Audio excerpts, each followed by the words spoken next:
Hello and welcome to the Business Octopus, where we talk about all things sales, marketing, and technology. I'm Avon Collis, CRM and Marketing Automation Specialist at Relevate and all-around good guy. And today I'm joined by Kylie Chown from Kylie Consulting, here to talk about how businesses can maximize their impact using LinkedIn. Welcome, Kylie. How are you today? I'm really great and I'm really excited to be here, Avon. Thank you for having me on your podcast today. No worries at all. So I guess let's get straight into it. Why do most people suck on LinkedIn?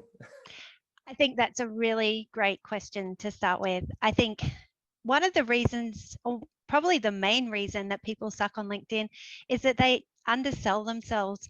I find that when I talk to people, if I talk to them on the phone or talk to them in person, they tell me really great, like they share with me their really great experience and what they're all about.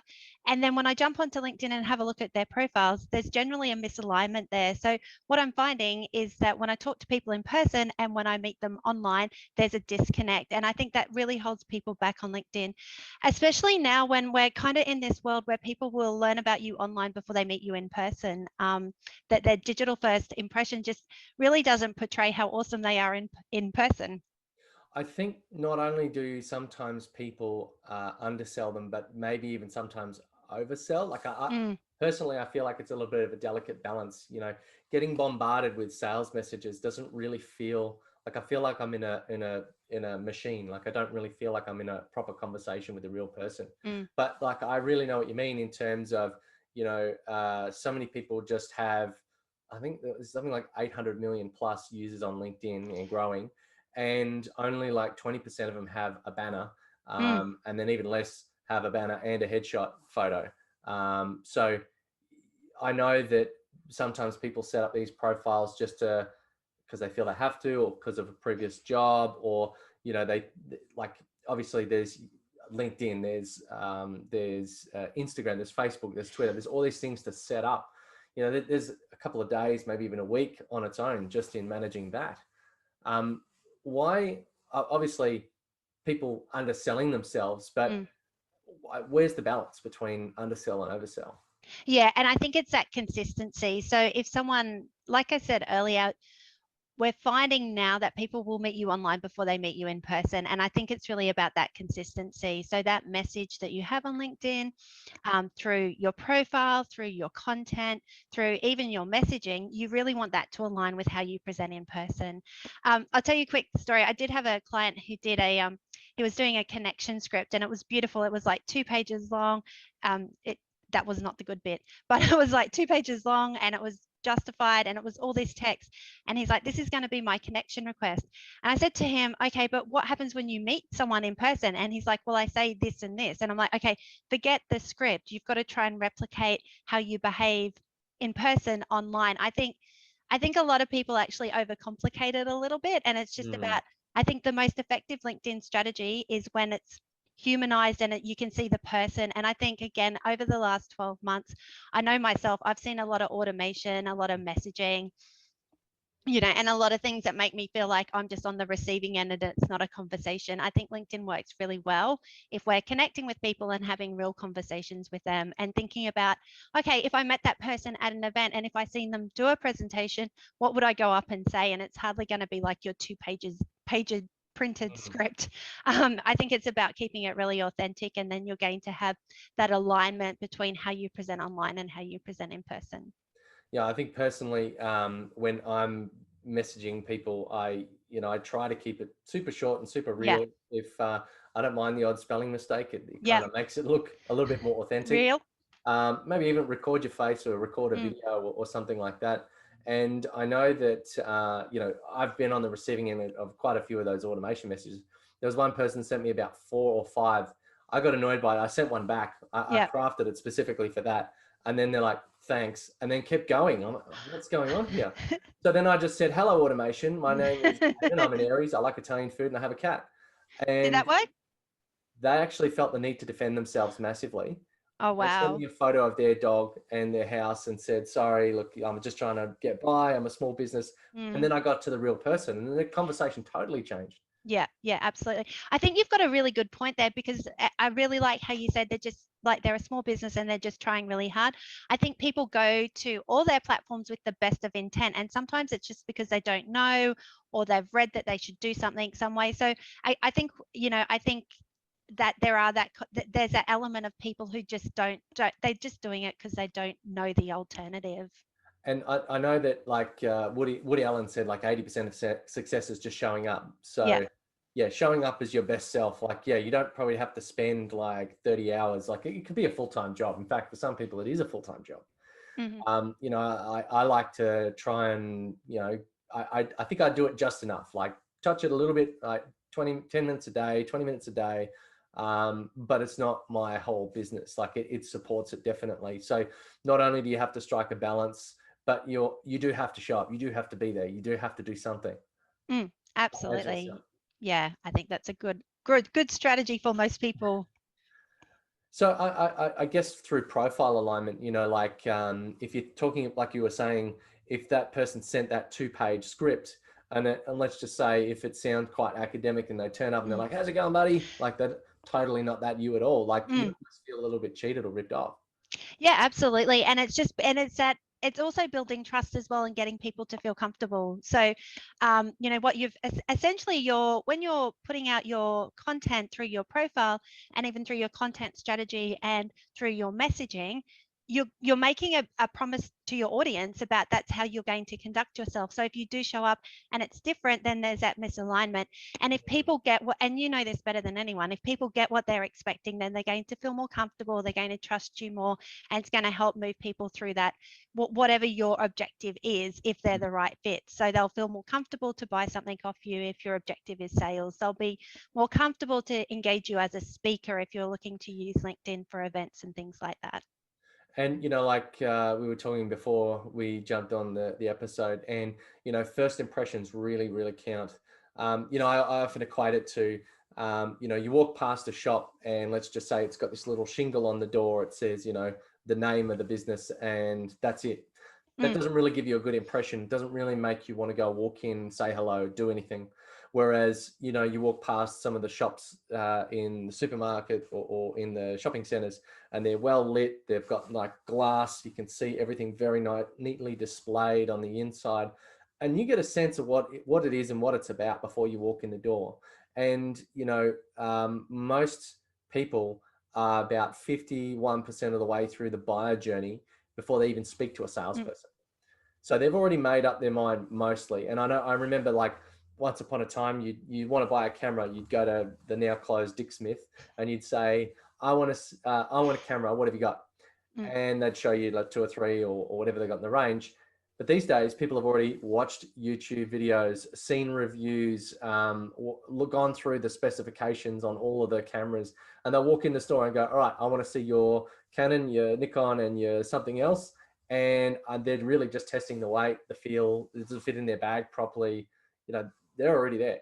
Mm, absolutely, definitely. And I think that relates to people, and LinkedIn is exactly that they're buying, that they're, at the end of the day, especially if we're looking at people who are consultants, advisors, or coaching, or providing an element of advice in what they do, people are absolutely doing their research before they're reaching out to you. So again, I think that comes back to why the LinkedIn profile is important, and then you can get quite granular and be looking at things like testimonials and social proof. But I really like that point about the research, because I think one thing that sometimes people don't fully appreciate, or maybe understand the relevance of, is the SEO aspect of LinkedIn. So essentially, if people are searching for your product or for your service, they can find that both within LinkedIn and Google. And like we were saying before, like I jumped on, we were just having a chat, and if I put your name into Google, like one of the first things that comes up is your LinkedIn profile. So I think that kind of ties in nicely to what you're saying. Yeah, I mean, a lot of times people, when they fill out a profile, I quite often go to the about section, Yeah. and you can tell a lot about someone by their about section. Personally, I used all the characters. I use a few dot points. I space it out so it's easy to skim and read.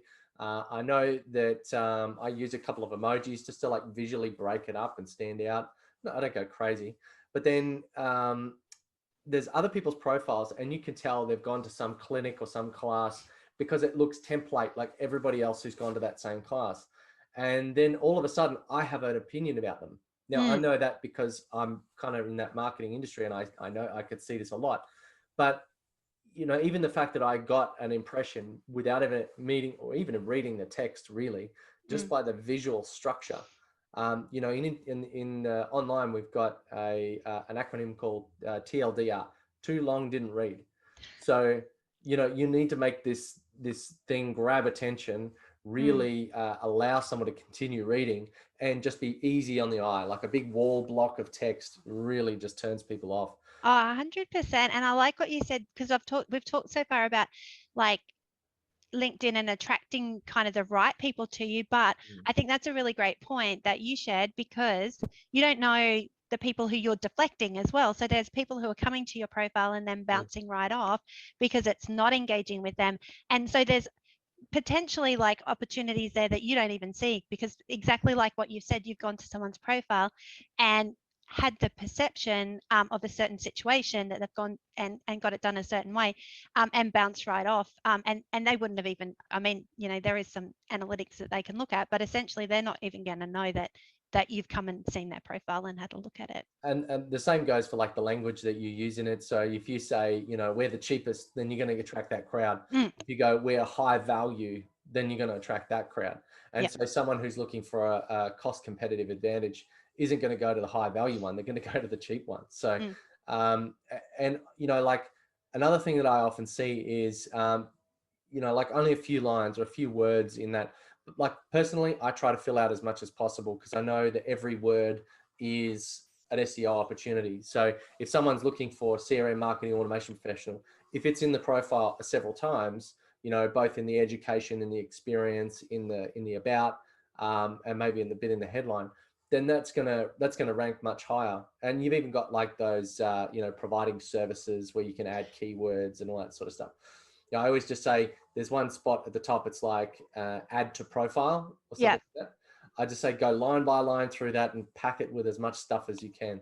And I think if you're writing in a compelling way, if you're engaging your audience, like people are going to read it. They're not going to get halfway through and go, well, that's enough. If they're interested in it, and if you're talking to them, they're going to want to know more. So I think that's exactly what I would suggest people do as well. Compelling is the key. So I know someone asked me once, you know, how do I write? Is there any algorithms or what ranks? I'm like, who cares? You know, what are people going to actually resonate with? They're the ones that are going to read it. The machine is going to do what the machine does. But if you read it and it looks like gobbledygook, but it's great for machines, that means it's not going to convert. So, yeah, 100%. Yeah. And that goes back, I guess, to what we were talking about earlier as well, is having that, is making the profiles be human and connectable and relatable. And like you said, just then compelling as well. So what are some of the quick wins that someone can do right now very easily to boost their profile? Yeah, that's a really great question. And I think the reason I like that question is there's a lot of things that you can do that actually don't take a lot of effort on LinkedIn, and that can actually have a pretty big impact to get you started. So one of the things that I like to talk to people about with LinkedIn, and keeping on that theme of profile, is thinking about their LinkedIn headline. So when you're on LinkedIn, you see your banner, you see your photo, you see your name and your headline. So it sits under the photo, it's above the fold. It's in that space. So the default position on LinkedIn is it'll be your current job title and where you work. Now, the reason that your headline's important is it follows you everywhere on LinkedIn. So if you do a post, people see your photo, your name and your headline. If you make a comment on someone else's post, people see your photo, your name and your headline. If you like something, you get it, they see your photo, name and your headline, right? So I think one of the things that people can change super quickly and can have a big impact is just changing that headline. And there's different formats and different formulas, and it depends on what you're wanting to achieve, but it's really just being able to communicate, you know, who you are, who you help, and what outcome you help them achieve. So, you know, me having my headline as like, you know, owner or founder at my business doesn't give context to who I help and what outcome I help people achieve, people are going to go, oh, so what? So I think one thing that people can do is just jump on and think about their headline and think about, if people just see their photo, name and headline, does it position them in the way that they want to be positioned? Visually as well, I think the banner is massively underutilized. There's not very many visual elements on LinkedIn. So I think your banner is a really great opportunity to convey information to those people who take in content visually. And again, there's different things that you can have. It might be, it might be a positioning banner. You can update your banner for a call to action and things like that. And I think you asked for one, but I'm going to tell you three. So my third one is the featured section. So I think your featured section is something that you can very quickly update. So your featured section allows you to showcase different media, so whether that be files or links and things like that. But if you've got a lead magnet or something that you're offering to your audience, you can actually put that as a featured section. So if I came to your profile and I was like, oh cool, this looks really cool, and come down to your featured section, and there was something and I wanted to know more, you could link that in there, and then I could sign up for that or register for that as well. So yeah, I know you asked for one, but I think three. I think your headline, your banner, and the featured section from a profile perspective. Yeah, awesome. I think in order to, when people say, oh, banner, like I think some people get a little bit bogged down and be like, oh, too hard, I can't find a picture. You could get, there's a website called Unsplash. Yeah. Unsplash. They've got tons of free images. You can just search for whatever industry or person in office or someone on beach or whatever. And then use, if you're on a Windows, there's a snipping tool. You can just slice a rectangular thing out of there, whack it in PowerPoint, put some text over it if you want, take it out again, and then save it into there. Like take you all of 10 minutes. Yeah, And absolutely. you can have a really powerful thing. And like you said with the headline, that banner shows up whether you're scrolling on your mobile, whether you're scrolling on desktop, and that's a more opportunity for text. But don't go too detailed. Make sure it's very glanceable. Absolutely. Yeah, definitely. Yeah, no, yeah, I think that's a really good point as well that you say mobile. So I was reading something and it said 60% of traffic to LinkedIn at the moment is via mobile devices. And I have seen it where people will have their banner and they've got wee little tiny text, which looks great on like your big Desktop, monitor. yeah. But when Split you're on your screens little phone, yeah, not so great. So yeah, I think that's a really good point. I do a bit of LinkedIn scrolling when I'm late night on the couch. I'm done with the day and I'm just kind Yeah. of like, oh, connect with that person. Hello, how you going? And so yeah, definitely I can see it. And actually, one point to note is your face icon, your profile image, renders to the center on the mobile view. So make sure you've got the space on your banner or where your text is at the top or on the right. So that you've got room for that logo to move. Yeah, absolutely, because it can look great on your, can look great on your laptop, but then when you're looking at it at mobile, and it goes back to what we were talking about, digital first impressions. You don't want it to look messy. You don't want it, if you're saying that it's about, if your brand promise is about, if you're talking about quality and, high, having high standards and high quality work, you want your you don't want your banner to look messy. It needs to reflect that, that brand promise that we talked about. So I guess you're a LinkedIn professional. You run sessions on a regular basis. What can people do next to level up if they've been listening and they go, oh, I could do some stuff. We touched on a few points, but there's heaps more. So what can they do next after this? Yeah, I think the very first thing that people can do is try and go through that customer journey that people go through to get to them and see what that, and again, all of this, right, is seeing what that experience is like. So, putting their own name into Google and then seeing their LinkedIn profile coming up in those search results and then clicking on that profile and then going, okay, cool. If my ideal client or my ideal audience, if I was looking at LinkedIn from a BD, business development perspective, if my ideal client landed on my profile, is it selling and is it representing me in the best possible way? So I think the very first thing that people can do is think about the lens of how people see, how their ideal audience sees their LinkedIn, and making sure that they've got that consistency, between online and in person. I was talking to someone the other day, they're like, oh, I don't use LinkedIn because I get a lot of referrals. I'm like, that's awesome that you get a lot of referrals, but do you think that maybe people might, like, because I know myself, if someone's referred to me, the first thing that I do is jump onto Google and put their name in, and I think if I'm doing that, then other people are doing that. So, even if you're a referral based business, I would suggest that people would be looking at LinkedIn to validate you. And again, going to what we were talking about before, potentially people bouncing off. So I think the very first thing that people can do is just have a look at their profile through the lens of their ideal audience and just go, okay, cool. If my ideal client landed on here today, is it positioning me in the most compelling way possible to get them to move forward if it's appropriate? I always try to talk about providing 3-dimensional space in a 2-dimensional world.